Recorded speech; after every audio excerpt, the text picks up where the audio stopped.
Alhamdulillah wa syukru ala ni'amillah. Para sahabat sekalian, eh, saya menyebutnya wa syukru ala ni'amillah. Maka urusan bersyukur ini berhati-hatilah.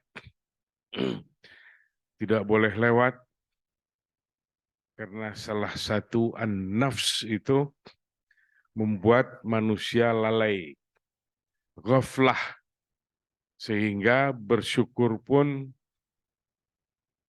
terlupakan. Padahal Allah memberikan kenikmatan yang malam ini mungkin tidak diberikan kepada orang lain, tapi Allah memberikannya kepada kita, masuk di dalam Raudhah min Riyadil Jannah, salah satu di antara taman-taman surgawi, kata Rasulullah, yang di dalamnya malaikat mentautkan sayapnya sampai ke surga. Para sahabat sekalian, di malam hari ini tadi saya dapat kabar ada sahabat dari Palembang. Alhamdulillah, semoga Allah menghitung segala langkah-langkah yang dilakukan dan masuk ke dalam halaqah zikir ini. Lalu Allah menjadikan ampunan di dalam setiap langkahnya, pembersihan agar itu menjadikan keselamatan di akhirat. Lalu sahabat, ada pemimpin halaqah zikir dari Semarang juga berdatang. Ya, semoga Allah merahmati dan Allah menghitung pula setiap langkahnya agar dijadikan ampunan dan diangkat derajatnya semuanya. Para sahabat, tadi kita mendengarkan Syekh Jordani Salam di dalam kitab Ihya Ulumuddin tentang sifat-sifat qalbi. Sesungguhnya sebagian tadi sudah saya terangkan lebih dahulu malahan. Sifat-sifat itu dan keadaannya, akan tetapi saya melirik nanti dari satu sisi yang biasanya terasa oleh kita, menggelora di dalam dada kita, tetapi tidak tersadari di dalam kehidupan. Adapun ilmu-ilmu pengetahuan yang kita dengarkan tentang tasawuf ini, entah kita mendengarkan dari beberapa orang syekh atau membaca di dalam kitab-kitab, lalu kita pandai di dalamnya dan mengerti maksudnya, menurut sudah barang tentu kalau tasawuf itu menurut kadar makomnya, kadar keimanannya. Bahasa mengerti itu bertahap-tahapan, sudah barang tentu. Satu dengan yang lain karena berlainan interpretasinya. Maka itu pun apabila kita lalai di dalamnya, maka kita tidak akan mendapatkan apa-apa. Inilah dia sifat-sifat hati yang diterangkan di dalam kitab Ihya Ulumuddin tadi. Di minggu-minggu lalu kita menerangkan tentang sifat-sifat haiwaniyah, bahimiyah, sifat-sifat kehewanan yang ada dan menggelora di dalam dada. Sifat-sifat hewan yang ada di dalam hati kita itu komplit menurut kadarnya yang sedang bangkit dan menggelora. Ada kebencian di dalamnya. Lihat sebuah binatang yang berkaki 4, berbuntut, agak panjang begitu. Kalau melihat kebencian atau kecurigaan, nah ini salah satu sifat haiwaniah juga. Agak mengaum barang sedikit itu. Giginya, taringnya diperlihatkan kepada kita. Kita juga ada. Bahkan kita lebih jahat dari si kaki empat tadi. Apa gerangan? Kita punya kemunafikan. Tapi dia tidak punya munafik. Kalau begitu, siapa yang lebih jahat? Si yang menggonggong itu atau hati kita lebih jahat? Karena kita kebencian bisa menggantinya dengan mimik yang di dalam keberpura-puraan. Sedangkan hewan tadi tidak seperti itu. Aslinya dia keluar. Atau ada juga di dalam hati kita yang langsung aslinya keluar.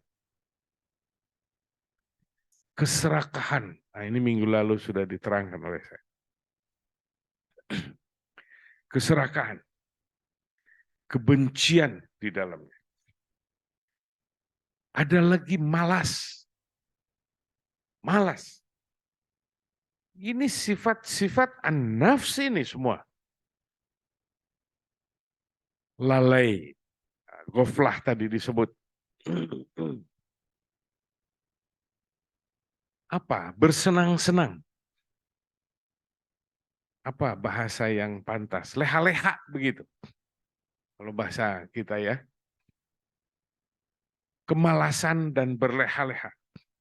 Ini sifat-sifat an-nafs semuanya. Dan ini dirasakan oleh manusia setiap hari. Dan itu bercokol, an-nafs itu ada di dalam hati kita. Bila kita lalai di dalamnya.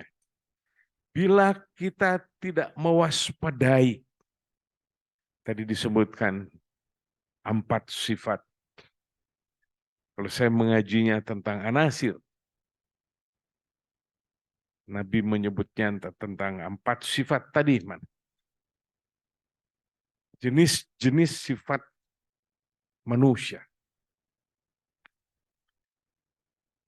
Yang menggelora di dalam dada. Belum lagi ada kejenuhan.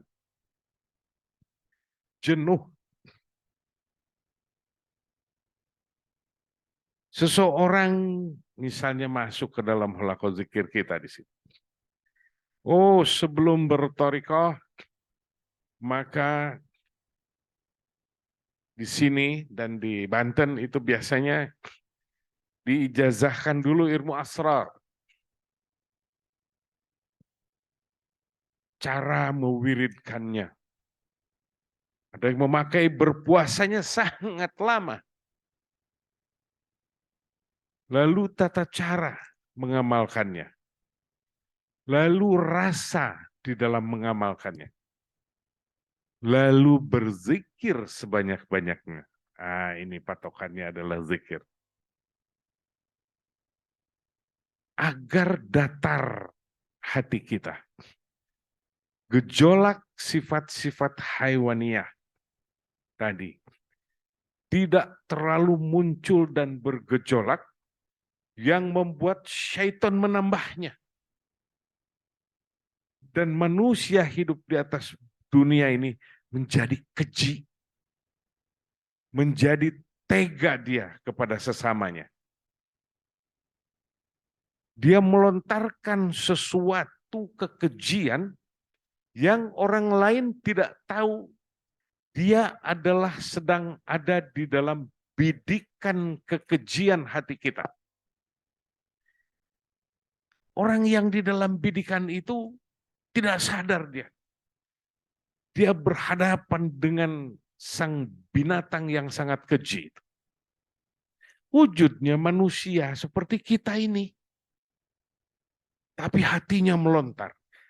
Ini sifat-sifat hati yang dibelenggu oleh an-nafs. dan syaitan di sisi yang lain. Maka syaitan menunggangi an-nafs ini, lalu mengejawantah di dalam jawarih. Ada lagi di perjalanan seperti yang tadi. Terjadi di perjalanan kekejian ini sebuah kemunafikan. Entah bahasanya berbisik-bisik kepada temannya, entah dia menggerutu sendiri karena kebenciannya. Lalu apa gerangan? Karena akalnya menilai dengan berbagai warna hati kejahatannya. Dia menilai seseorang dengan kejahatan yang ada di dalam hati kita. Semua sifat-sifat haywaniah ini, bahimiah ini, menjurus membawa ke arah api neraka jahanam. Adakah kebaikan? Ada. Ini pun bila tidak ditunggangi syaitan. Sesekali melintas ingin berbuat baik, bila tidak segera kita laksanakan perbuatan baik ini, maka syaitan menungganginya, dia hanya sekilas ada di dalam hati. Lalu berubah lagi dia. Kebaikan yang ingin kita lakukan tidak jadi dilaksanakan. Apa gerangan yang terjadi? Qalb ini dulu mat ilan nur. Karena berkarat tadi, terus-menerus diserang di atas dunia ini dengan sifat-sifat hati dan sifat-sifat bahimiah tadi. Dia akan terhapus dengan perbuatan baik. Allah turunkan Al-Quran dan Al-Hadis. Kita harus patuh di dalamnya. Tetapi kita harus istiqomah di dalamnya. Bahasa istiqomah adalah sebuah bahasa. Dan kadang-kadang hanya dipergunakan untuk sebuah anjuran di dalam agama. Kamu harus istiqomah ya. Atau kita mendengar, barang siapa istiqomah di dalam zikirnya, di dalam wiridannya, maka kamu akan begini dan begini dan begini. Pahalanya akan begini, akan begini. Itu sudah beberapa tingkat keadaan permainan sifat-sifat hati. Yang pertama, istiqomah hanya berupa anjuran. Maka di dalam perjalanan ini, para pejalan, orang yang berjalan di jalan tasawuf, istiqomah itu harus diusahakan. Ada orang yang sudah bertahun lamanya, zikir asrar, rahasia, sir, asrar jamaknya. Tapi tidak terbuka rahasia-rahasia itu di dalam asrar. Para kiai di Banten itu istiqomah di dalam asrar. Maka terlihat keistimewaan-keistimewaannya. Dari apanya? Dari zikirnya. Dari membersihkan hatinya. Dari keistiqomahannya. Kalau begitu, mana istiqomahmu? Mana istiqomah kita? Apakah dijadikan sebuah anjuran saja? Atau akan kita jadikan jubah kita? Berarti di perjalanan ini ada riyadah. Melatih diri yang kokoh. Ada mujahadah. Inilah dia pokok-pokok di dalam tasawuf. Jangan berbicara tasawuf terlalu jauh karena dari baca, karena hanya akan tersimpan di dalam kepala. Dia tidak akan terasakan di dalam dadanya, di dalam kehidupannya, dan itu bukan pakaiannya, bukan jubahnya, bukan adabnya, bukan akhlaknya. Karena orang yang istiqomah di dalam zikirnya, indah kata-katanya. indah perangainya, indah di dalam dadanya, keinginannya berbuat baik kepada umat manusia dan makhluk yang lain. Keinginannya ada manfaat yang terus-menerus. Ketakutannya, dia muraqabahnya, merasa diawasi oleh Allah Subhanahu wa taala terus-menerus. Untuk apa gerangan? Di samping hasil daripada zikir-zikirnya, membentuk di dalam dadanya, dan jadi jubahnya yang seperti itu, dia adalah sebagai payungnya di dalam kehidupannya. Agar tidak dulumat ila nur tadi. Semua sifat-sifat bahimiah tadi. Banyak yang berjudul lalu menjadi akar dari keinginan. Keinginan, sebuah keinginan semua. Minggu-minggu lalu saya menerangkan juga tentang bagaimana bahayanya keinginan. Minggu lalu juga saya berkata, ada seorang ya Allah berdoa. Ya Allah, aku ingin tidak berkeinginan karena sangat mengerti bahasa keinginan yang diucapkan oleh hati kita, yang meronta dari dalam dada kita, mengejawantah di alam semesta ini. Semua berjudul keinginan. Tapi adakah keinginan ini hasanah atau dolalah? Baik, tadi tahapan menjadikan dulumat ilan nur. Setiap pertambahan kejahatan kita mengiyakan an-nafs kita yang berupa keinginan kita yang tidak tertahan berupa kekejian-kekejian sifat bahimiah kita, maka hati menjadi berkarat. Tahapan yang lain ada keinginan kebaikan, tetapi memakai iming-iming. Dia tipis. Kita serahkan kepada Allah Subhanahu wa taala. Tetapi kita sangat yakin Allah taala mempahalai. Tetapi pahalanya bukan bagai orang yang beribadat dengan ikhlas. Karena dia beribadat berdasarkan iming-iming yang ada. Ini juga tahapan. Sudah membaik, tapi tinggal mengejar keikhlasan. Tinggal mengejar sebuah rasa hanya untuk Allah Ta'ala. Bagaimana dengan meminta? Berbeda dengan meminta. Karena meminta kepada Allah Ta'ala menunjukkan bahwa kita adalah budak yang amat hina. Yang terlalu banyak kebutuhan di atas alam semesta ini. Lalu memintalah kepada yang maha segalanya. Maka Allah senang diminta. Berbeda ingin ibadah dengan iming-iming tadi. Oh, pahala. Pahala patut kita. Kita mengerti, kita tahu bahwa pahala ini, membaca ini dan membaca itu adalah pahala-pahala yang terbaik. Lalu kita melaksanakannya hanya karena Allah Subhanahu wa taala. Karena kita tahu bahwa ini adalah amalan-amalan yang terbaik. Hal keinginan. Kalau tidak, mohon ampun kalau salah, karena ini sudah bertambah usia. Suka lupa-lupa Om Edi, sudah aki-aki biasa ini. Syekh Ibrahim Al-Hawas, kalau tidak salah. Mohon ampun kepada Allah Ta'ala, kalau pada para sahabat kalau salah.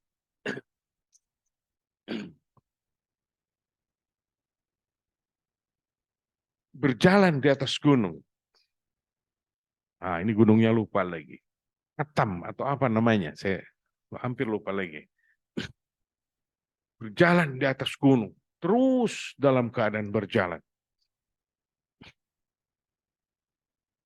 Beliau melihat sebuah pohon delima.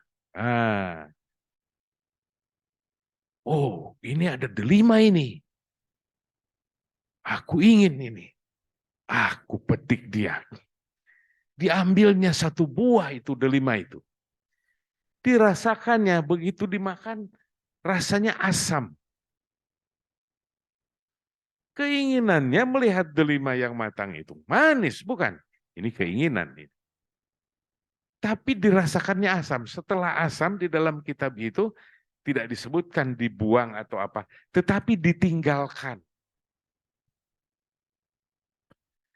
Berarti tidak cocok dengan angan-angan.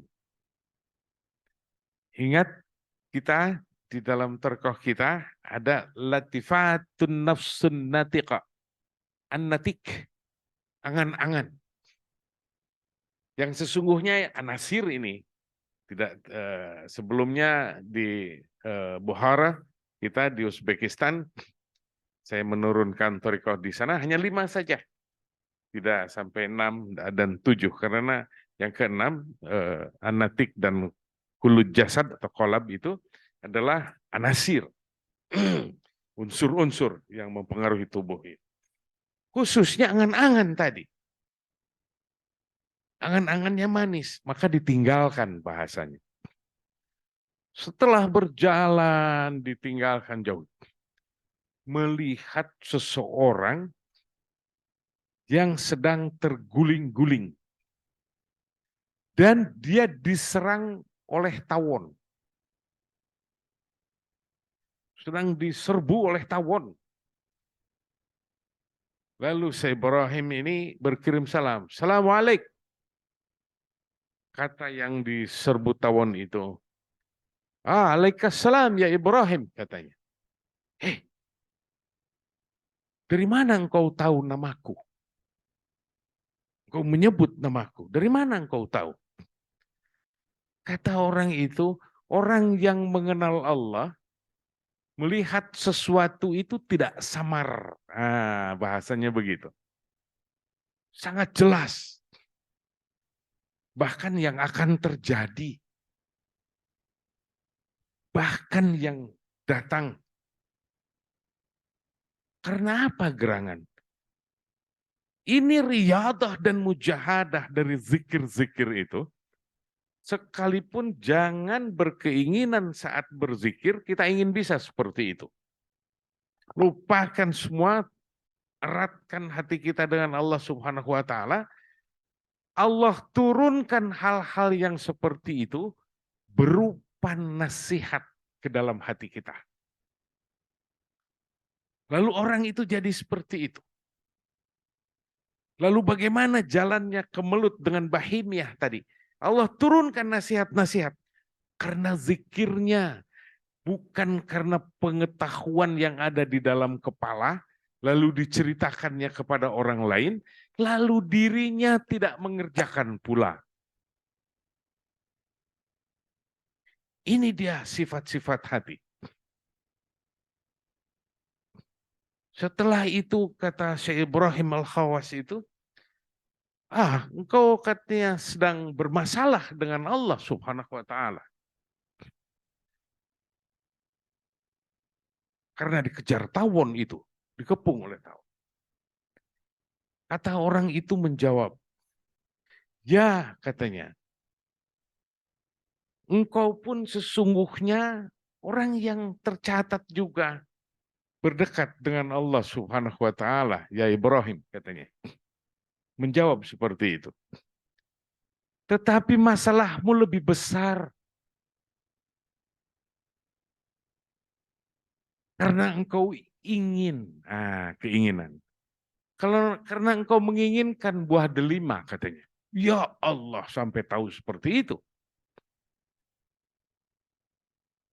Aku bermasalah seperti ini katanya. Tidak mengapa. Karena yang disengat adalah badanku.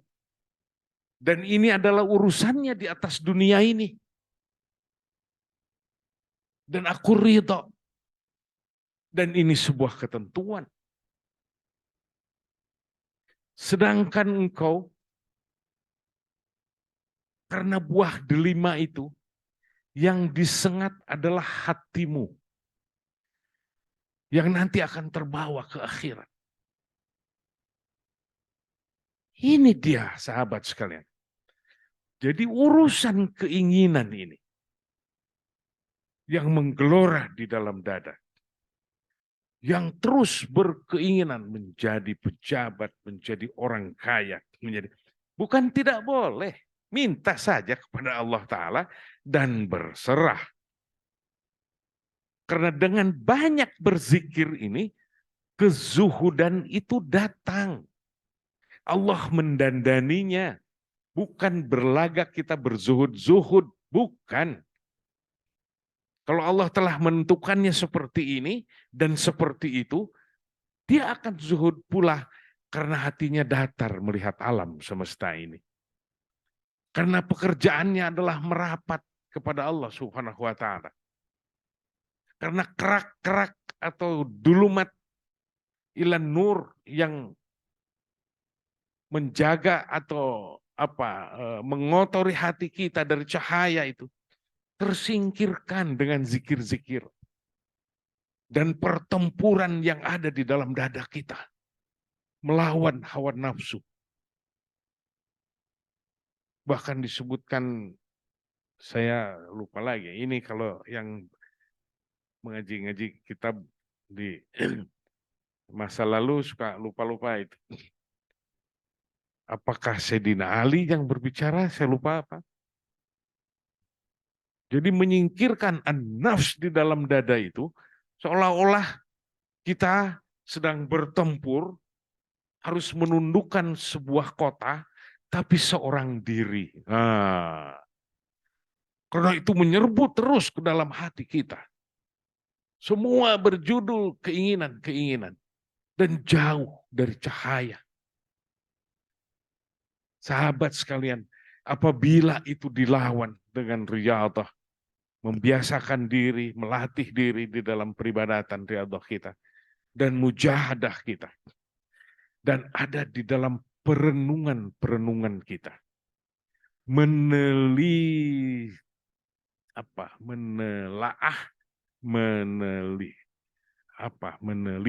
meneliti keadaan gerakan-gerakan hati kita. Kalau Syekh Abdul Qadir Jilani bilang, kalau muncul katanya itu an-nafs, penggal saja katanya lehernya.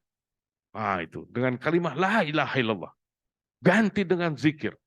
Karena dia menggeliat dari dalam hati. Berupa keinginan. Keinginan apapun. Keinginan apapun.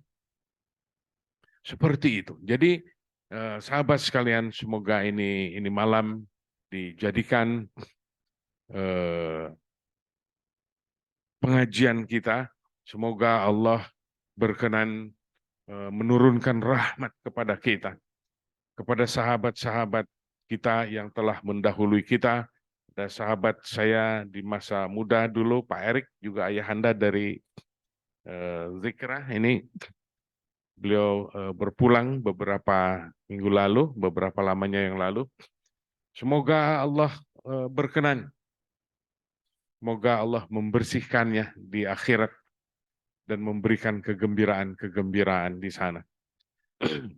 Juga untuk para sahabat yang datang dari jauh ini, juga yang tidak sempat berdatang, yang berhalangan, atau hanya berkeinginan tapi tiada berkemampuan. Ya Allah, samakan mereka dengan kita yang ada di sini.